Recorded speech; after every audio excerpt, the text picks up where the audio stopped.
lingine ambalo naomba nilizungumzie sasa ni kwenye salamu pale nilimpa maombi. Nilitoa maombi kwa Mheshimiwa Rais kwa niaba ya halmashauri, kwa niaba ya viongozi wa halmashauri na watendaji.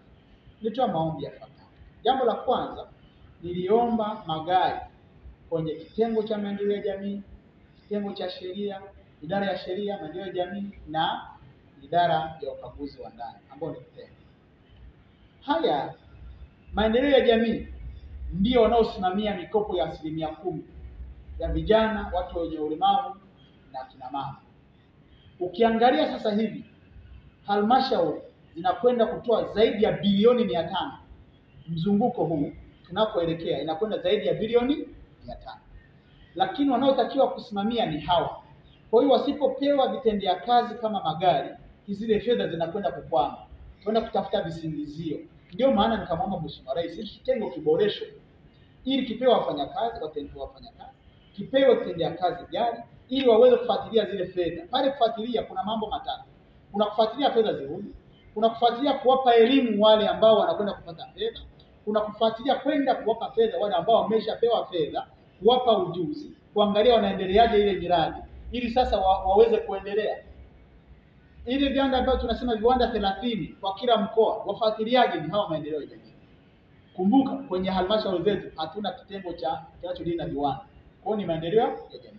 Kwa hiyo kuwawezesha hawa kuwa na kitendea kazi tayari wako umewezesha ile huduma zinazotolewa. Tunayo ukaguzi wa ndani. Jicho la halmashauri ni ukaguzi wa ndani. Miradi imetolewa mingi sana kwenye maeneo yetu. Sasa nani wa kukagua? Ni ukaguzi wa ndani. Sasa ukaguzi wa ndani kama hana gari la kwenda kule, kama hana vitendea kazi vya kwenda kule, unategemea nini?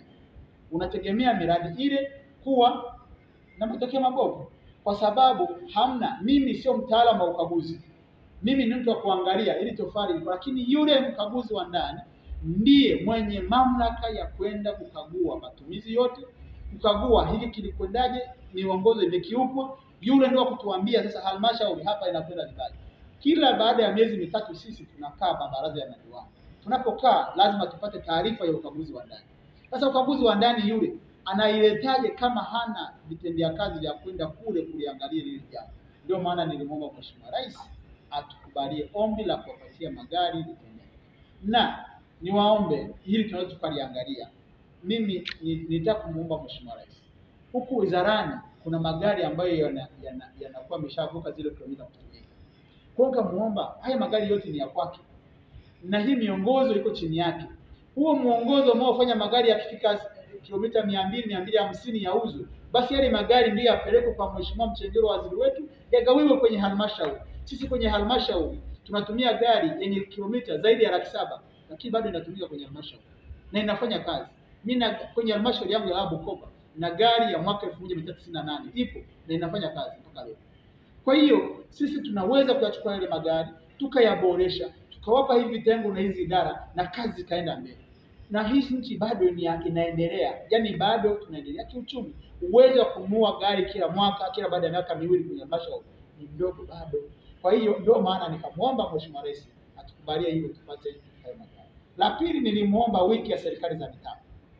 Wiki ya serikali za mitaa. Wiki ya serikali za mitaa inaweza kuwa ni fursa mojawapo ya kufungua milango ya kiuchumi kwenye maeneo yetu. Kivipi? Afrika, sisi umoja wa serikali za mitaa Afrika, tuna kitu kinaitwa Africa Cities. Kinafanyika kila baada ya miaka miwili. Mwaka 2021 ilifanyika nchini Kenya, Kisumu. Ilikusanya zaidi ya watu 10,000 kutoka duniani. Lakini kwenye siku ile nilikuta kuna kikundi cha wafanyabiashara wako 8. Wale wafanyabiashara wanatafuta fursa kwenye halmashauri. Kama mna mradi wa kiuchumi wa kuanzia bilioni 7, wanakuja mnautekeleza, alafu naingia ubia, wanakuwa wao wanachukua chao na nyinyi mnapata chini. Lakini wamepatikana wapi? Kwenye Africa Cities. Kwa sisi wiki ya serikali za mitaa tunaomba Mheshimiwa Rais atukubalie. Moja, tuweze kuonyesha shughuli tunazofanya kwa serikali za mitaa. Lakini la pili, wananchi wafike pale waelewe na mamlaka ya serikali za mitaa tunafanya nini. Waelewe baadhi ya majukumu, waelewe baadhi ya fursa ambazo wanaweza kuzipata kwenye halmashauri. Lakini la tatu, tutaalika mashirika mbalimbali kutoka nje ya nchi. Tualike wafanyabiashara, Tutaalika makampuni mengi hapa yanayofanya kazi ambayo ni fursa kwa wananchi, wafike pale waweze kupata ule ujuzi. Hayo yakifanyika kila mwaka tutakuwa tunaboresha hilo, inaweza kuwa ni fursa. Lakini pia ni fursa ya kiuchumi, kwa sababu tunategemea wakikubalia, tutawaalika nchi mbalimbali, tutaalika hizi jumuiya zilizozunguka kama walivyofanya wengine, tayari kufanya biashara watakuja. Kwa hiyo tunategemea zaidi ya watu 3000 kutoka nje ya Tanzania watafika. Kwa hiyo tayari tumeshafungua milango ya kiuchumi. Mkakati mkubwa wa kwanza ni kuweka jengo la kitega uchumi la ALAT. ALAT ukifika Dodoma, Benki Kuu na Hazina katikati unaona una uwazi. Ule uwazi ni wa ALAT na tayari tumeshapata hati miliki ya ule uwanja. Ni zaidi ya square mita 6000. Kwa hiyo tumedhamiria kuweka jengo letu la kitega uchumi pale lenye zaidi ya ghorofa 4. Mungu atujalie, hiyo ndio mkakati mkubwa tulionao wa kwanza. Tutasaidia kwa kitega uchumi, lakini pia na ofisi zetu za kufanyia kazi na vikao mbalimbali kufanyia pale. Na ukizingatia Dodoma zipo ofisi za serikali, hazina ofisi za kufanyia, nadhani ikiwepo TRA. Mkakati wa pili tulionao ni kutafuta wataalamu wabobezi wa uchumi kwenda kwenye halmashauri ambazo zina mapato kidogo, kuweza kukaa nao, kuibua vyanzo vya mapato, kutekeleza agizo la rais aliloagiza, lakini pia kuwasaidia wale ili waweze kuwa na fedha za kutosha kuendesha halmashauri yao. Hii ni moja, unajua formula ya kipato ni pale wanapoishi watu kuna mapato. Ila sasa tunazidiana upeo wa kuona mapato yanapatikanaje pale. Kwa ndio maana tunataka tuwapeleke wabobezi wa uchumi watusaidie. Kwa mfano tuna wilaya halmashauri ya Kakonko, mapato yao yako chini. Kwa hiyo hii lazima tuende pale tukae, tuone ni jinsi gani wanaweza kupata mapato zaidi kutoka kwenye halmashauri.